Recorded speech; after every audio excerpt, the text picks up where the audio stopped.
This is the Chamber Chat Podcast, the show dedicated to chamber professionals to spark ideas and to get actionable tips and strategies to better serve your members and community. Hello, Chamber Champions. Welcome to Chamber Chat Podcast. I'm your host, Brandon Burton, and it's my goal here on the podcast to introduce you to people and ideas to better help you serve your chamber members and your community. Our title sponsor for this episode is Bringing Local Back. Remember when your community could turn to a local TV station or newspaper for the latest updates and affordable ads? Those days may be fading, but the need for local connection remains. That's why we created Bringing Local Back, a game-changing platform that restores local visibility and advertising power to your community. It's more than just tech. It's about driving engagement and creating new revenue for your chamber. Ready to see the future? Visit bringinglocalback.com to schedule your demo today. This is the future of local commerce. Our guest for this episode is Johnna Reeder Kleymeyer. Johnna is the president and CEO of the Colorado Springs Chamber and EDC. She has a distinguished background in leadership roles, including serving as the president and CEO of the Regional Economic Development Institute Cincinnati and holding leadership positions at Duke Energy, Citigroup, United Way of Greater Cincinnati in Ohio and Kentucky, the Obion County Chamber of Commerce, and the Jackson Downtown Development Corporation in Tennessee. Johnna is a proud graduate of the University of Memphis for her bachelor's in communications, Thomas More University for her MBA, and she attended the University of Oklahoma Economic Development Institute, where she earned a certificate in economic development from the International Economic Development Council. As the inaugural president and CEO of the Regional Economic Development Institute in Cincinnati, Johnna led a 15-county, 3-state regional economic development organization. Under her leadership, the REDI Cincinnati achieved 175 project wins, created 25,000 jobs, and secured $1.4 billion in capital investment within 4 years. In 2022, she became the president and CEO of the Colorado Springs Chamber and EDC, Southern Colorado's largest chamber of commerce and economic development organization. Since then, she's led major initiatives in aerospace and defense development, legislative advocacy, and has successfully overseen the securing of 29 economic development projects, creating over 5,000 jobs and attracting over $1.8 billion in capital investment. Johnna, I'm excited to have you with us today here on Chamber Chat Podcast. I'd love to give you an opportunity to say hello to all the Chamber champions who are out there listening and to share something interesting about yourself so we can all get to know you a little better. Oh, well, thank you so much. I'm honored to be with you and want to say hello to all my colleagues out there. And really want to say just keep doing what you're doing. Some days I feel like these are thankless jobs and we're carrying the weight of our communities and trying to make big things happen. But just know you're never alone. I've been doing this a long time and you are making a difference. Absolutely. So if I think about something interesting, let's see. I was born and raised in Tennessee and lived in Ohio for over 20 years. And after the pandemic, I said I'm going to do like a millennial, and I am not a millennial. If you're looking at me right now, and said, where do I want to live versus where do I have to live? Our children were grown, and I had a lot of success at Ready Cincinnati, and said, do I really need or have to stay in the Midwest? And my husband and I said, let's go to a beautiful place that's fast growing, and let's see if we can make a difference there. And so I came to Colorado Springs and have not looked back. It's been fantastic. But very unusual for someone that's almost in their 50s to do that versus someone that maybe were in their 20s. So very unique path that I've taken. Yeah. You could have fooled me. I thought you were a millennial. So but flattery works on me. You think you're in sales or something, my friend. So you guys did what a lot of people did and took off to Colorado. It's a beautiful country there and lots of good reasons to be there. But tell us a little bit more about the Colorado Springs Chamber and EDC to kind of set the stage for our discussion. Help us get an idea of the size, staff, scope of work you guys are involved with, budget to kind of set the stage. Sure. So we're the second largest chamber in the state of Colorado, behind the Metro Denver Chamber. We're the second largest city in the state of Colorado. It's about 750,000 people in our metropolitan statistical area. It's a community that's made up of 5 military installations, which is really unusual. It's a huge part of our economy, which has really led to that large aerospace and defense sector here. Our chamber in EDC has over 1,000 members. I have a $6.5 million budget. We host not only typical chamber functions such as government affairs and small business services and membership services, but we also have the economic development arm of our organization. Our community is the size that it works well for it to be joined together as one organization. We also host a group called the Pikes Peak Housing Network. We're in a faster growing state like we're in a fast growing region. Affordable and attainable housing are a real issue. And so this organization works constantly to try to help solve how do we have more housing in our region. And then we also host the Small Business Development Center in our region too, a very important piece to work for small business and entrepreneurs, just as we work for primary employers, primary sector, and trying to recruit and retain them. So some traditional roles and some non-traditional roles. That's great. It's enough to keep you busy for sure. And it's a neat dynamic having the military, involved there as well and having that focus. Yeah, it is. This is my first community to have such a military presence. But when you have one Army installation and 4 when you have 4 bases that are around space and the Air Force, it's a huge part of your economy, and it really adds to the fabric of our community. Absolutely. So for our discussion today, we've titled this episode Long-Term Vision. I like being able to talk vision with chambers so other chambers can hear and maybe get some ideas and maybe broaden their minds as to, what's happening in Colorado Springs. Maybe it can be scaled to, wherever they're at in the country. So we'll dive into that as soon as we get back from this quick break. Hi, I'm Joe. And I'm Rose. And we're the founders of App My Community, a mobile app that can be customized to meet the unique needs of your Chamber of Commerce. When we started App My Community, we envisioned a tool that would help communities thrive by simplifying communication and enhancing engagement. Chambers of Commerce face unique challenges, and we're here to help you tackle them. App My Community helps the Evergreen Area Chamber of Commerce to create an app that keeps tourists informed even when their office is closed. They provide 24/7 access to local business information, which helps support the local economy and community engagement.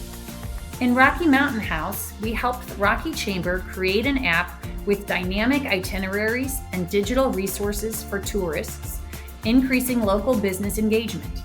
The app has become an essential tool for the community, promoting events and boosting visibility for local merchants. Today, we empower more than 200 chambers of commerce, campgrounds, and RV resorts to streamline communication, informing members about events, sharing business updates, and providing a digital hub for the community, all in one convenient app. When you partner with App My Community, our team works closely with you to create an app that meets your chamber's unique needs. As your community grows, our app evolves with you.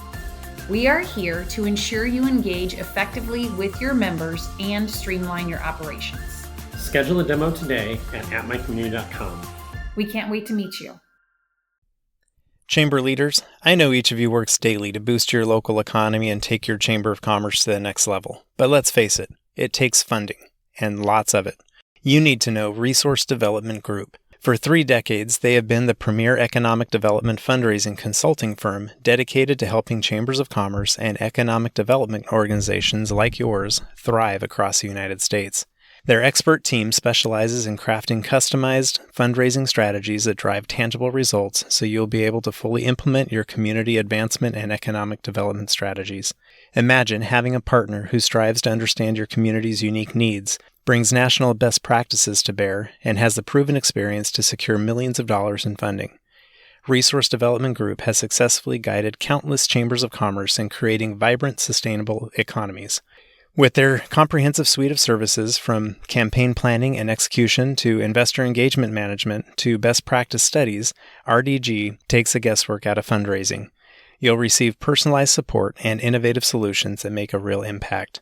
Don't just take my word for it. Chambers of Commerce and EDO executives nationwide have praised RDG for their dedication, professionalism, and impressive track record of raising over $2 billion for their clients. Ready to see what Resource Development Group can do for your chamber? Visit them at rdgfundraising.com to learn more. Elevate your community, strengthen your chamber, and unlock new possibilities with Resource Development Group by your side. They build organizations that build communities.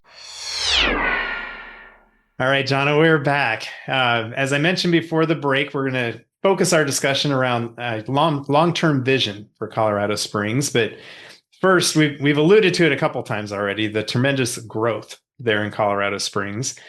What's drawing so many businesses to want to choose to invest and to grow in Colorado Springs, in that region? Well, I think it's a variety of things. I think number one, Colorado has so much natural beauty and such an outdoor lifestyle. I can literally walk out my office door, Brandon, and be on 3 trails. So we have about 600 hiking, biking trails in our region. You can be in the mountains in minutes. It's a lifestyle state. And what I mean is, we all talk about that we want balance in our life and harmony in our life. Well, people have moved to this state because they're living it. So where talent comes, then follows business. We know the importance of, after you have a good site for an economic development prospect, you have to show, can you get the talent?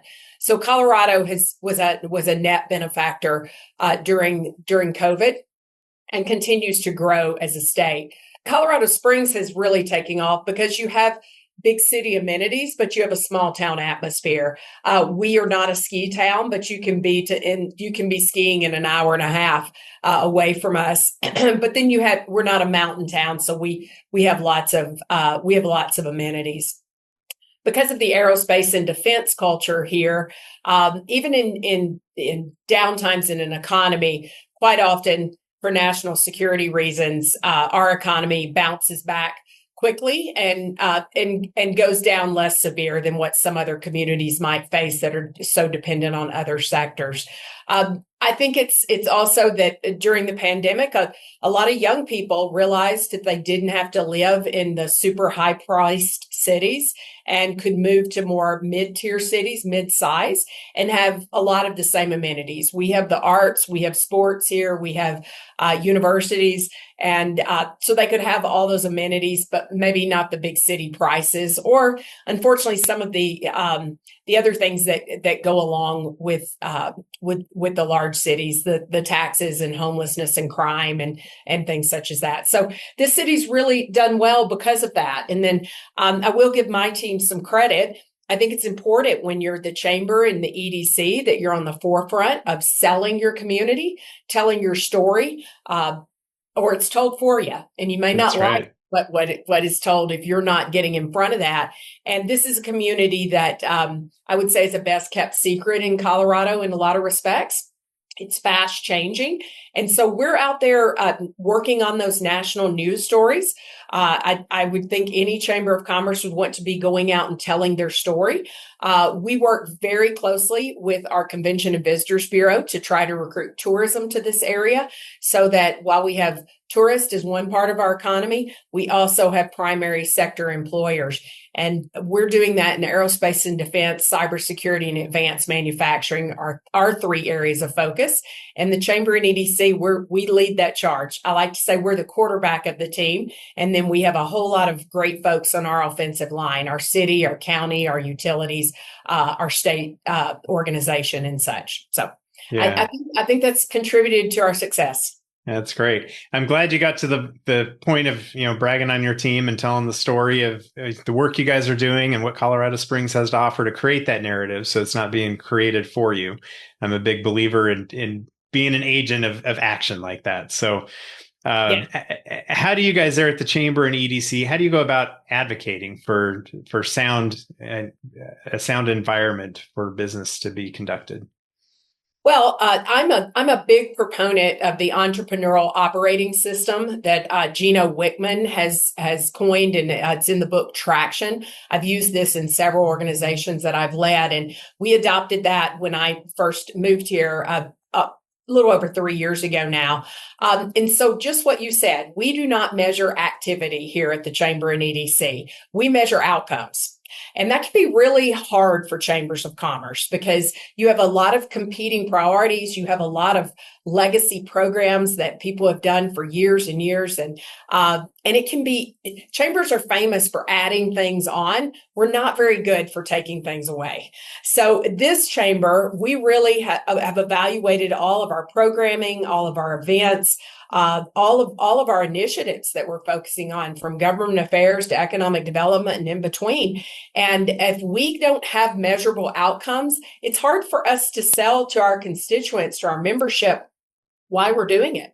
So we do this crazy thing. We stop doing it if it is not working. And so I would just encourage your listeners that as they're leading their chamber organizations and trying to decide and help shape the future of their community, measurable outcomes can make all the difference. And I believe in the SMART principle of specific, measurable, actionable, realistic, and time-based. So put those together so you agree with your board on what success actually is.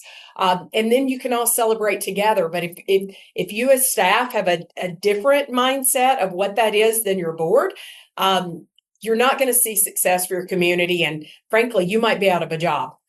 Yeah. I love how you said that you there at the chamber, you guys don't measure activity, you measure outcomes. And that's really where the rubber meets the road, and you can really see the needle move in your community is by measuring those outcomes. And that is, I think, the definition of success that you're talking about, is seeing those outcomes that are measurable. So it is. And that doesn't mean did we have 250 events this year? Oh my goodness gracious. That exhausts me to even hear that. Right. And real outcomes, this is hard work. We're working on things like housing affordability and attainability, childcare in our community, retaining our military installations, ensuring that we're having good policy at our state and local level for business and low regulation. We're working on union bills right now. We're working on a K through 12 program to ensure that we can have homegrown talent, not just imported talent, to the state of Colorado. These are not easy topics, and they don't happen overnight. But if it's not the chamber doing it, who is? That's right. So that's a good transition. I wanted to ask you about workforce. I mean, the workforce is a struggle throughout the country, but what initiatives, I mean, you kind of touched on them a little bit there, but what initiatives are you guys doing there in Colorado Springs to address the workforce challenges that so many communities are seeing? Yeah, we're fortunate because we're the second most educated state in the union.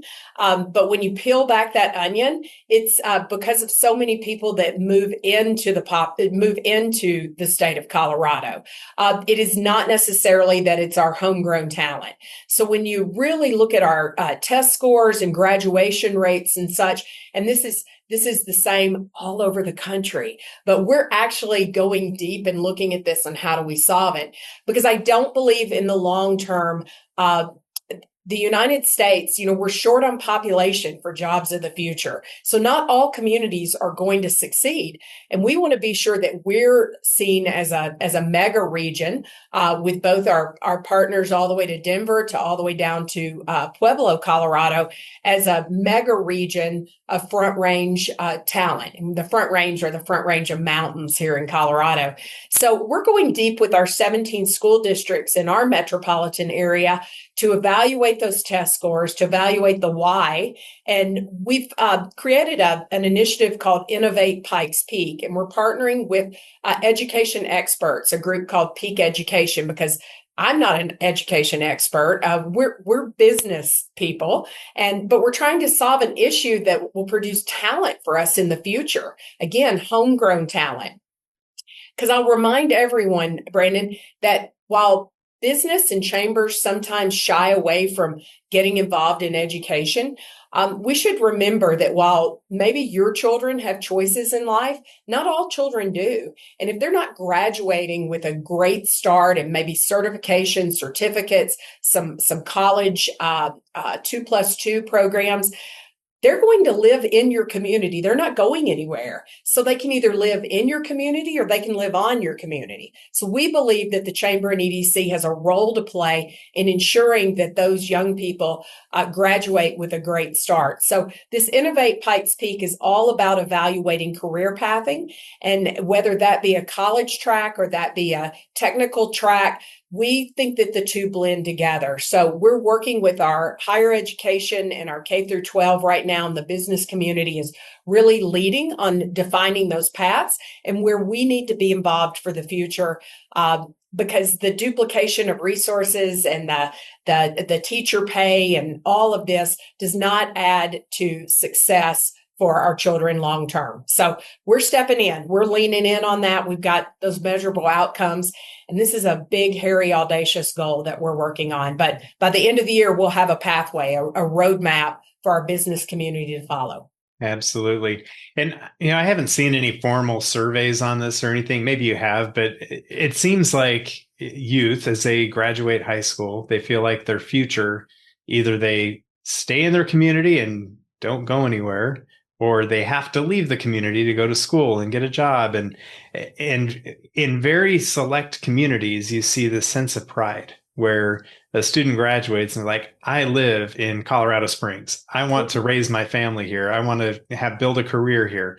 So there's something to that, building that sense of pride within the community where they don't have to feel like the grass is greener, 5 states away to go to school and start their career somewhere else, but have that be the desire. And maybe they do go somewhere for school, but they come back because they see the opportunities and that pride within the community.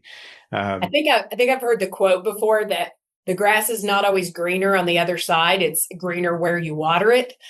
So I think it's the Chamber and EDC's role to water that grass.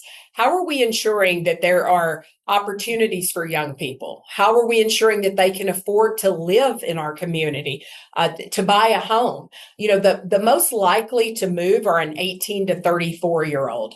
And so if we can make sure that the Colorado Springs metropolitan area is on their radar, even if they go away to school, we want them to think, wow, it was pretty cool where I lived and I want to go back. So we like that boomerang effect too, because then they're bringing back fresh ideas and perspectives too, when they have lived somewhere else. But we're working hard to build on that population. And I think any chamber needs to be focused on that.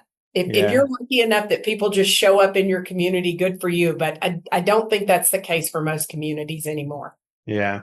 I think it helps for, like you're saying, that boomerang effect to be able to see a contrast of another community and say, you know what, the grass is really green back where I grew up. So let me go back there. Yes. But that's things like nightlife and outdoor activities and things that young people want and desire are different than where I am at this point in my life and career. But I think that's why we have to ask the right questions, and young professional organizations being active in your area.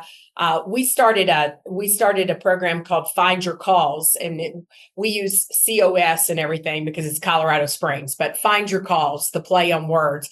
And it's a suite of talent initiatives to recruit, engage, and connect young professionals, young people. One of those programs is called Hello COS. So, and it's a summer intern program. So when interns come to our region to work in the summer, housing was a big issue. For 3 months to find somewhere to live, I mean, are you going to find it on Craigslist in somebody's basement? That's just scary. So, we worked with Colorado College, and we have a safe environment for those young people to live in the summer. And then the Chamber and EDC does all the fun wraparound programming. So while they're out of work, we hike up Pikes Peak with them. We go to a switchback soccer game. We introduce them to speed dating with military generals in the region where they can have interaction with people that are in charge of our national security in our country. we think that chambers and EDC should be doing things to help our business community recruit that talent, and then help that young person fall in love with the region. Maybe they fall in love with the job too, but if they have a great experience in your community, they're going to want to come back. Yeah. Well, and inevitably other jobs will come, and people that are already employed are going to go to the new job. And so you got to backfill all the time. And, what I'm hearing is it's not so much, just to focus on the K through 12 and helping create a career path, but it's really placemaking within the community. So they have a desire to be there. They want to be there. They love being there. So I think that's just as important. Yeah. Very good.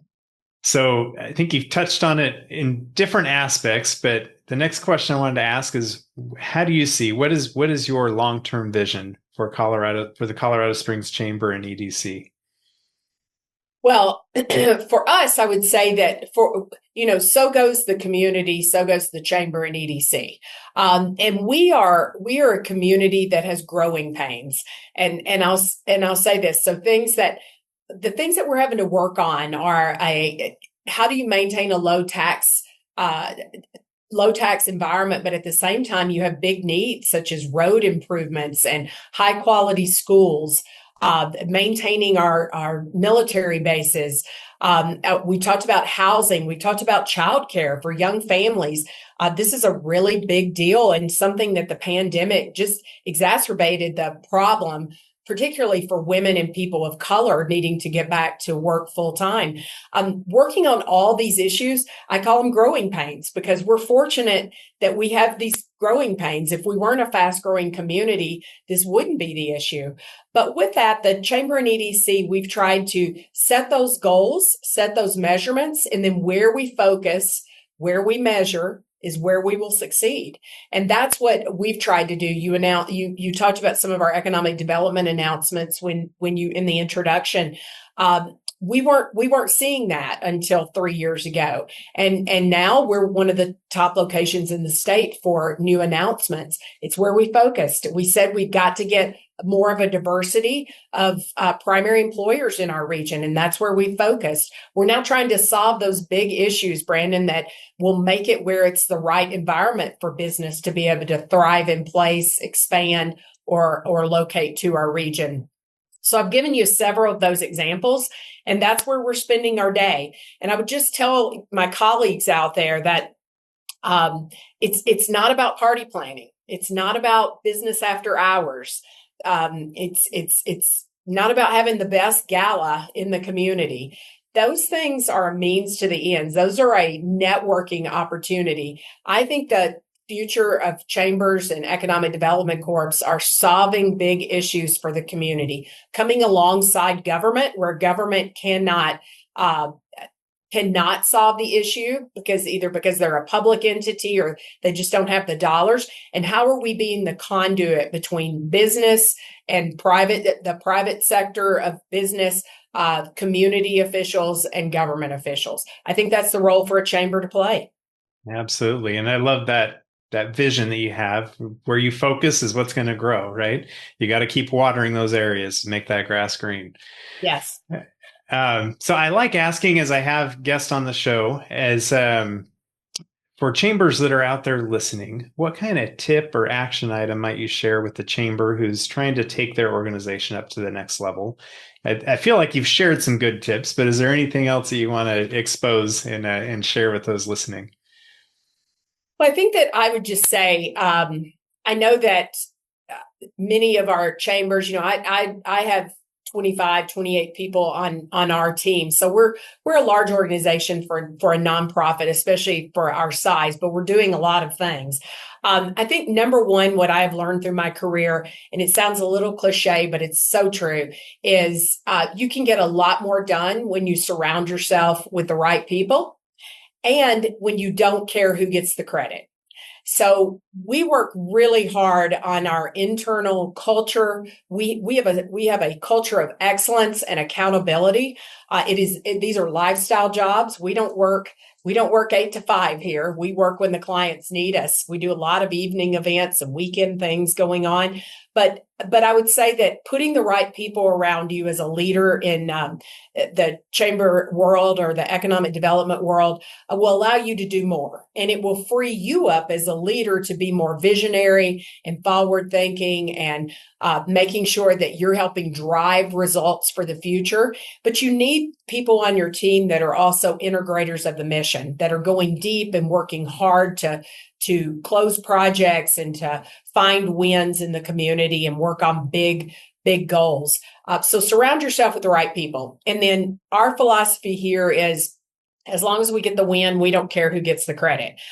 So quite often we may be carrying a heavy load on a project or an initiative, but we make sure that all of our partners are equally thanked and appreciated. And then there are other times our partners are taking the lead and we're serving as a resource to them. And I just think you can get a lot more done when that's your philosophy and that's the way that you're pushing forward. Yeah, working as a team, right? So we've talked about the long-term vision for Colorado Springs. The next question I have for you is, as we look to the future of the chamber industry, chambers of commerce in general, how do you see the future of chambers and their purpose going forward? Well, I think it's an interesting time for our industry and profession. I've been in and around this work for almost 30 years now and seen it in 4 different states. I would say that all chambers, if you're not constantly thinking about how you're reinventing yourself and how you're adding value for your membership, you're going to lose membership. You're going to be left behind. Now, what do I mean by that? Well, because our economy is changing so fast and because the access to resources and artificial intelligence now and being able to reach people across the web, I don't think businesses feel the need to be a member of a chamber of commerce as they did maybe 50 years ago, 30 years ago, even longer. I liken it to years ago, our parents, our fathers, usually it was typical, were members of the Rotary Club. And Rotary Club was the place to go so you could meet other businessmen, and at that time it was men, but business people now, and do business and find ways to network. People have so many choices now as businesses on how they connect with their customers and how they connect with other business people that unless you're constantly thinking about your value add as a chamber, I think it's going to be hard to make the case of why be a member of the Chamber of Commerce when businesses are having to make choices about payroll and health insurance and other things, or do they pay their chamber membership? We may get put at the bottom of the barrel. So I would recommend finding non-dues revenue sources. What are programs you can offer that are at a fee that add value? What are data sources you have that not everyone in your community has? Is there information or programming or something that you can do that's a value add that I constantly say we need non-dues revenue, because just depending on a membership model for the future, I'm not so sold on that's going to work long term. Maybe in my career length, but those of you that are starting in chamber world in your 20s and 30s now, I think we're going to live in a very different society in 10 to 20 years. And if you're not at the table, you might find yourself on the menu. So get to that table and make sure you're adding value that others don't have, and you're differentiating yourself as an association. Yeah, and I think it's important to not just look at your chamber as a membership association, but as a business. Operate it as a business and find those income generating, you're calling them non-dues revenue, but in the end, it's income generating. And that's the only way to thrive and stay healthy as a business. So yeah, constantly people will say to me, well, Johnna, the chamber is here to just do good community work. And I said, and that's a business unto itself. If I can't make payroll, I can't have our organization doing this work you're asking us to do. I'm a business too. I have a profit and loss statement like every other business. And I think you hit that on the head. It's important for us to be seen and think of our business in that way as chamber leaders. Yeah. Well, Johnna, this has been great having you on the show and sharing your insights and some of the exciting things that are happening in Colorado Springs, the impact your organization is having in the community. I'd love to give you an opportunity to share any contact information for listeners who may want to reach out and connect and maybe learn some of the strategies you guys are working on, maybe without giving away all the secrets. But how would you have them reach out and connect with you? Well, number one, I do believe that there are no new ideas. You just need to borrow ideas from our partners. So go out there and meet with other chambers and find those leads. We have a national association that we can all tap into. But if they'd like to speak with me, I'd be flattered and more than happy to help in any way. You can find me on LinkedIn under Johnna Reeder Kleymeyer. You can find me on our website is www.cscedc.com. So Colorado Springs Chamber Economic Development Corporation.com. And my phone number, 719-500-9485, or my email is jreederkleymeyer@cscedc.com. Be happy to speak with anyone and be flattered to get a call. Perfect. We'll make sure all that is in our show notes for this episode to make it easy to find and connect with you. And I just want to thank you again for setting aside some time to be with us today here on Chamber Chat Podcast, sharing some of your experiences and tips that you've learned from and being willing to share them with the Chamber community. We appreciate it. It's my pleasure. Good luck to everyone out there. Keep making big things happen in your community. If you are a Chamber professional, please subscribe to Chamber Chat Podcast in Apple Podcasts, Google Podcasts, or Spotify. When you subscribe to Chamber Chat Podcast, new episodes will show up in your podcast app each week as they are released. If you're finding value in this podcast, please leave us a rating and a review in iTunes. But most importantly, please share Chamber Chat Podcast with your colleagues that are in the industry.